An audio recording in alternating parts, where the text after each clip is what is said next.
Hello, dear students. Next, we can discuss another university question that was asked from Module 3. Okay, question is write a program to read an array of integer numbers and display its mean and standard deviation. അപ്പം നമുക്കറിയാം ഈ ഒരു question part കണ്ടു കഴിഞ്ഞാൽ നമ്മൾ module 3 എന്നാണ് എന്നുള്ളത് നമ്മൾ എങ്ങനെ മനസ്സിലാക്കും. ക്വസ്റ്റ്യൻ്റെ സെക്കൻഡ് പാർട്ട് നോക്കിക്കേ. Note, computation of mean and standard deviation need to be performed in a separate function. മീനും സ്റ്റാൻഡേർഡ് ഡീവിയേഷനും നമ്മൾ സെപ്പറേറ്റ് ഫംഗ്ഷനിൽ ആണ് അതിൻ്റെ ഓപ്പറേഷൻ പെർഫോം ചെയ്യാൻ പറഞ്ഞിരിക്കുന്നത്. സോ നമുക്കറിയാം ഇത് തേർഡ് മോഡ്യൂളിൽ വരുന്ന ക്വസ്റ്റ്യൻ തന്നെയാണ്. ഓക്കെ, അപ്പോൾ ഫംഗ്ഷൻ യൂസ് ചെയ്ത് വേണം നമ്മളിത് ചെയ്യാനായിട്ട്. അപ്പോൾ ഇങ്ങനൊരു ക്വസ്റ്റ്യൻ വരുമ്പോഴത്തേക്കും ഫസ്റ്റ് നമ്മൾ എന്താണ് അറിയേണ്ടത്?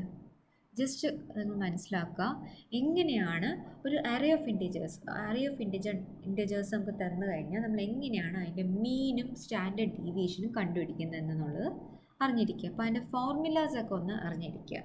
അപ്പോൾ ഞാൻ ആദ്യം അതൊന്ന് ഡിസ്ക്രൈബ് ചെയ്യട്ടെ. ഇപ്പോൾ സപ്പോസ്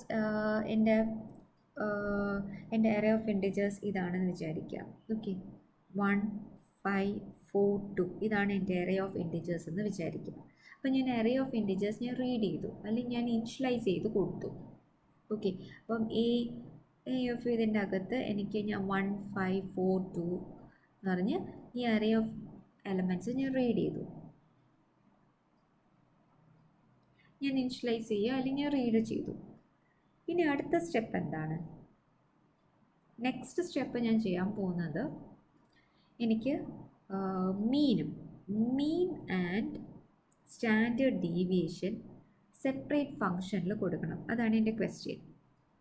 സോ നിങ്ങൾ മനസ്സിലാക്കേണ്ട ഒരു കാര്യം എന്ന് പറഞ്ഞാൽ, എങ്ങനെയാണ് മീനും സ്റ്റാൻഡേർഡ് ഡീവിയേഷനും കണ്ടുപിടിക്കുന്നത്?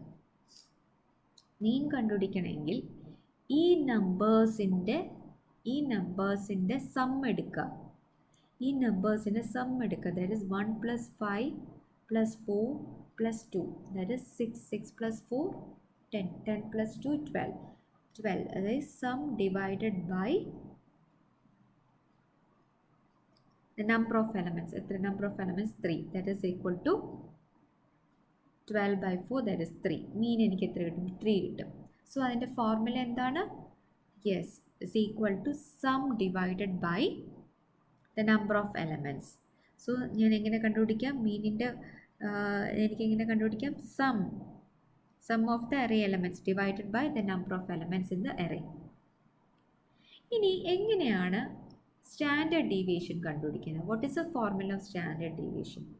സ്റ്റാൻഡേർഡ് ഡീവിയേഷൻ കണ്ടുപിടിക്കണമെങ്കിൽ സ്റ്റാൻഡേർഡ് ഡീവിയേഷൻ ഇക്വേഷൻ എന്ന് പറഞ്ഞാൽ standard deviation is equal to square root of variance. So എന്താണ് വേരിയൻസ്? അപ്പോൾ നമുക്ക് ഇനി എന്ത് കണ്ടുപിടിക്കണം? വേരിയൻസ് എന്താണെന്നുള്ളത് കണ്ടുപിടിക്കണം. വേരിയൻസ് കണ്ടുപിടിക്കാൻ എളുപ്പമാണ്. വേരിയൻസ് കണ്ടുപിടിക്കാനായിട്ട് നിങ്ങൾ കൊടുക്കേണ്ടത്, ഓക്കെ, വേരിയൻസ് കണ്ടുപിടിക്കാനായിട്ട് 1/n-1, okay, 1/n-1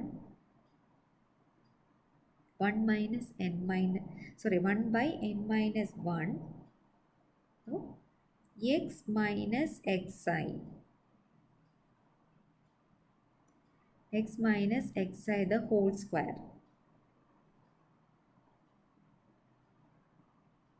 Okay, that is summation of ഇങ്ങനെയാണ് x minus xi the whole square. x minus xi the whole square means എങ്ങനെ എടുക്കുന്നേ? അപ്പോൾ നമുക്ക് കിട്ടുന്ന ഈ ഒരു മീൻ ഉണ്ടല്ലോ, നമുക്ക് കിട്ടുന്ന മീൻ, അപ്പോൾ ആദ്യത്തെ എക്സ് വാല്യൂ, ഓക്കെ,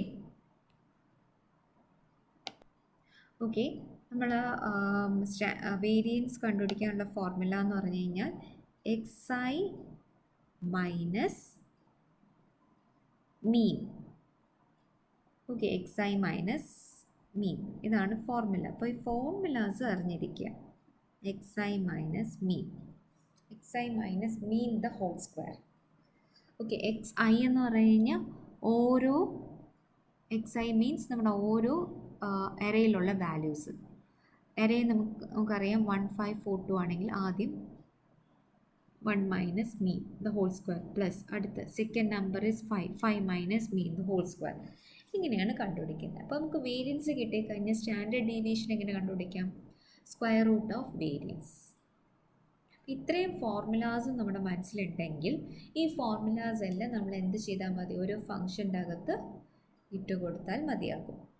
ഓക്കെ, അപ്പോൾ നമ്മുടെ മനസ്സിൽ വേണം ഇതൊക്കെയാണ് നമ്മുടെ ഫോർമുലാസ്. ഇപ്പോൾ ക്വസ്റ്റ്യനിൽ പറഞ്ഞിരിക്കുന്നത് മീനും സ്റ്റാൻഡേർഡ് ഡീവിയേഷനും സെപ്പറേറ്റ് ഫംഗ്ഷനിൽ കൊടുക്കണമെന്നാണ്. സോ ഞാനിവിടെ എന്താ ചെയ്യുന്നത്? വേരിയൻസ് കൂടെ എനിക്ക് കണ്ടുപിടിച്ചേ പറ്റത്തുള്ളൂ. കാരണം വേരിയൻസ് കണ്ടുപിടിച്ചാലേ എന്ത് കിട്ടത്തുള്ളൂ? സ്റ്റാൻഡേർഡ് ഡീവിയേഷൻ കിട്ടത്തുള്ളൂ. സോ ഞാൻ ആ വേരിയൻസും ഞാനൊരു സെപ്പറേറ്റ് ഫംഗ്ഷൻ എന്നതിനകത്ത് കൊടുക്കുകയാണ്. അപ്പം നമുക്ക് ജസ്റ്റ് നോക്കാം ഇതെങ്ങനെയെന്നുള്ളത്. അപ്പോൾ ഞാൻ അതിന് വേണ്ടിയിട്ട് ഞാൻ 3 ഫങ്ഷൻസ് ഡിക്ലെയർ ചെയ്യാണ്. മീൻ ഡിക്ലെയർ ചെയ്യുന്നു, വേരിയൻസ് ഡിക്ലെയർ ചെയ്യുന്നു, സ്റ്റാൻഡേർഡ് ഡീവിയേഷൻ. 3 ഫങ്ഷൻ. അതിനകത്ത് എന്തൊക്കെയാണ് പാസ് ചെയ്ത് വിടേണ്ടത്? യെസ്, അറേയും നമ്പർ ഓഫ് എലമെൻറ്റ്സ്. ആ അറേക്കകത്ത് എത്ര എലമെൻറ്റ്സ് വേണം, ഇത് രണ്ടുമാണ് ഞാനിവിടെ പാസ് ചെയ്ത് വിടുന്നത്. ഓക്കെ, ഇനി മീനിൻ്റെ അകത്ത് എന്താ കണ്ടുപിടിക്കുന്നത്? ഞാൻ പറഞ്ഞു വാട്ട് ഇസ് എ ഫോം. എന്താണ് നമ്മുടെ മീനിൻ്റെ അകത്ത് ചെയ്യുന്നത്? Sum divided by the number of terms. Okay, അപ്പോൾ അതിന് വേണ്ടിയിട്ട് ഞാൻ ആദ്യം അറേ എലമെൻറ്റ്സിലുള്ള സം ഞാൻ കണ്ടുപിടിച്ചു. Sum is equal to sum plus a of i. അപ്പോൾ എനിക്ക് സം കിട്ടി. ഇനി എന്താണ്? Divided by the number of elements n. So അതിന് വേണ്ടിയിട്ടാണ് sum divided by n. Sum divided by n. എനിക്ക് എന്ത് കിട്ടും? Sum divided by n. ഞാനത് എന്താണ്? മീൻ ക്യാൽ എന്ന് പറഞ്ഞ വേരിയബിളോട്ട് സ്റ്റോർ ചെയ്ത്. ഓക്കെ, അപ്പോൾ ഇതിൽ നിന്ന് മീൻ ക്യാൽ എന്ന് പറയുമ്പോഴത്തേക്കും അതിൻ്റെ അകത്ത് എനിക്ക് മീൻ, അതായത് ഓക്കെ, ആ ഒരു കാൽക്കുലേഷനാണ് എനിക്ക് കിട്ടുന്നത്. മീൻ വാല്യൂ എത്രയാണ്?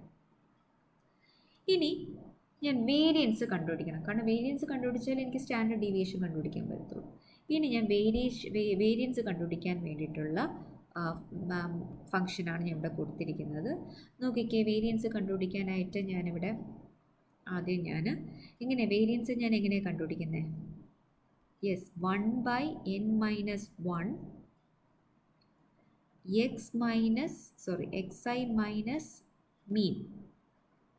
xi minus mean the whole square ആണ്. ഓക്കെ, ഇത് സമ്മേഷനാണ്. സോ അതിന് വേണ്ടിയിട്ട് ഞാൻ അതിൻ്റെ ഒരു ഇക്വേഷൻ എന്നുള്ള രീതിയിൽ SQDIF plus a of i, x of i means ഓരോ അറയിലുള്ള values, that is a of i minus mean of a comma n. എൻ്റെ സ്ക്വയർ അല്ലേ, so into a of i minus mean of a comma. ഇനി എന്താണ്? എൻ്റെ summation കണ്ടുപിടിക്കണം. അപ്പോൾ എനിക്ക് ഇത്രയും വാല്യൂസ് കിട്ടിക്കഴിഞ്ഞാൽ ഈ വാല്യൂസിൻ്റെ ഡിവൈഡഡ് ബൈ n-1 ചെയ്യുമ്പോഴത്തേക്കും എന്ത് കിട്ടും? വേരിയൻസ് കിട്ടും. ഓക്കെ, അങ്ങനെ എനിക്ക് വേരിയൻസ് ഞാൻ അങ്ങനെ കണ്ടുപിടിച്ചു. ഇനി അടുത്ത ഫംഗ്ഷൻ ഏതാണ്? സ്റ്റാൻഡേർഡ് ഡീവിയേഷൻ നമുക്ക് എന്താ കണ്ടുപിടിക്കേണ്ടത്? Yes, square root of variance. നമുക്ക് വേരിയൻസിൻ്റെ സ്ക്വയർ റൂട്ട് ഓഫ് വേരിയൻസ്. അപ്പോൾ ഈ സ്ക്വയർ റൂട്ട് നമുക്ക് എങ്ങനെ പ്രോഗ്രാമിൻ്റെ അകത്ത് കൊടുക്കാൻ പറ്റും? ഇല്ല. അതിന് വേണ്ടിയിട്ട് ഒരു മാത്തമാറ്റിക്കൽ ഫംഗ്ഷനുണ്ട്, SQRT. So SQRT of variance. Okay, so SQRT of variance of ഏതാണ്? Array comma n. ഓക്കെ, അങ്ങനെ നമ്മൾ സ്റ്റാൻഡേർഡ് ഡീവിയേഷനും ഇങ്ങനെ നമുക്ക് റിട്ടേൺ ചെയ്യും. സോ നമ്മളിപ്പോൾ ഇൻറ്റു മെയിൻ്റെ അകത്ത് എന്ത് പാസ് ചെയ്ത് വിടണം? യെസ്, ആ അറേ പാസ് ചെയ്ത് വിട്ടു. ദെൻ ഞാൻ എന്നിൻ്റെ വാല്യൂ ഇവിടെ ഡീഫോൾട്ടായിട്ട് ഇവിടെ 4 അല്ലേ, എനിക്ക് ഡയറക്റ്റ് ഞാനിവിടെ 4 എന്ന് കൊടുത്തു. എനിക്ക് എന്നിൻ്റെ വാല്യൂ കാൽക്കുലേറ്റ് ചെയ്യാൻ പറ്റും. അപ്പോൾ അതിന് വേണ്ടിയിട്ടാണ് ഈ ഒരു സ്റ്റേറ്റ്മെൻറ്റ്. ഒന്നിന് ഈ സ്റ്റേറ്റ്മെൻറ്റ് നമുക്ക് ഡയറക്റ്റായിട്ട് കൊടുക്കുക, അല്ലെങ്കിൽ ഈ സ്റ്റേറ്റ്മെൻറ്റ് കൊടുക്കുക. ഇവിടെ നമ്മൾ ഡയറക്റ്റായിട്ട് മെൻഷൻ ചെയ്ത് കൊടുക്കേണ്ടി വരും എത്ര എലമെൻറ്റ് എന്നുള്ള രീതിയിൽ. ഇല്ല എന്നുണ്ടെങ്കിൽ അത് ഈ രീതിയിലും കാൽക്കുലേറ്റ് ചെയ്യാം. സോ ശരിക്കും ഇതിൻ്റെ ആവശ്യമില്ല. നമുക്ക് ആ ഡയറക്റ്റ് ഞാൻ അങ്ങ് എലമെൻ്റ് ഒന്ന് പാസ് ചെയ്ത് എത്ര അറയിലുള്ള എത്ര എലമെൻ്റാണ് ഞാൻ ഡയറക്റ്റ്ലി ഇവിടെ അറയിൽ കൂടെ ഫംഗ്ഷനിൽ കൂടെ പാസ് ചെയ്ത് കൊടുക്കുകയാണ്. അപ്പോൾ ഇതിൻ്റെ യൂസേജ് എന്ന് പറഞ്ഞാൽ ഒരു അറേയുടെ സൈസ് ഡിവൈഡഡ് ബൈ ഫസ്റ്റ് എലമെൻറ്റിൻ്റെ സൈസ്. അപ്പോൾ നമുക്ക് എത്ര കിട്ടും? Number of elements in an array കിട്ടും. ഇല്ലെങ്കിൽ ഞാൻ എന്ത് ചെയ്തു? ഫോർ മൈ ഈസിനെസ് ഞാൻ എന്ത് ചെയ്തു? അറേക്കകത്ത് എത്ര എലമെൻ്റ് ആണെന്നുള്ളത് ഞാൻ ഡയറക്റ്റ് എന്നിൻ്റെ വാല്യൂ പാസ് ചെയ്ത് കൊടുത്തു. അപ്പോൾ അങ്ങനെ എനിക്ക് മീൻ ഓഫ് എറേ കോമ എന്നും വേരിയൻസ് ഓഫ് എറേ കോമ എന്നും standard division of array comma n. Okay, അപ്പോൾ ഇത്രയേ ഉള്ളൂ. നിങ്ങൾക്ക് ആ ഒരു ഫോർമുല, ഒരു മീനും ഒരു സ്റ്റാൻഡേർഡ് ഡീവിയേഷൻ കണ്ടുപിടിക്കണമെങ്കിൽ, സ്റ്റാൻഡേർഡ് ഡീവിയേഷൻ കണ്ടുപിടിക്കണമെങ്കിൽ വേരിയൻസ് കണ്ടുപിടിക്കണം, വേരിയൻസ് കിട്ടണമെങ്കിൽ മീൻ കിട്ടണം. സോ ഇതെല്ലാം റിലേറ്റഡ് ആണ്. സോ ഇങ്ങനത്തെ ഒരു ക്വസ്റ്റ്യൻ വരുമ്പോഴത്തേക്കും നിങ്ങൾക്ക് അതിൻ്റെ ഫോർമുല അറിയുകയാണെങ്കിൽ ജസ്റ്റ് ആ ഒരു ഫംഗ്ഷൻ്റെ അകത്ത് ഈ ഫോർമുല അങ്ങ് അപ്ലൈ ചെയ്താൽ മാത്രം മതിയാകും. അപ്പോൾ ഏത് ടൈപ്പ് ക്വസ്റ്റ്യൻസ് വന്നാലും ജസ്റ്റ് മാത്തമാറ്റിക്കൽ ഫോർമുല നിങ്ങൾക്ക് അറിയാമെങ്കിൽ ഈ ഇങ്ങനത്തെ ക്വസ്റ്റ്യൻസ് നിങ്ങൾക്ക് അറ്റൻഡ് ചെയ്യാൻ പറ്റും. ജസ്റ്റ് എന്താണ് അതിൻ്റെ ആ ഒരു ഫംഗ്ഷൻ സെപ്പറേറ്റ് ഫംഗ്ഷൻ എടുത്തിട്ട് അതിൻ്റെ അകത്ത് ആ ഫോർമുല കൊടുത്താൽ മതിയാകും. Okay, thank you.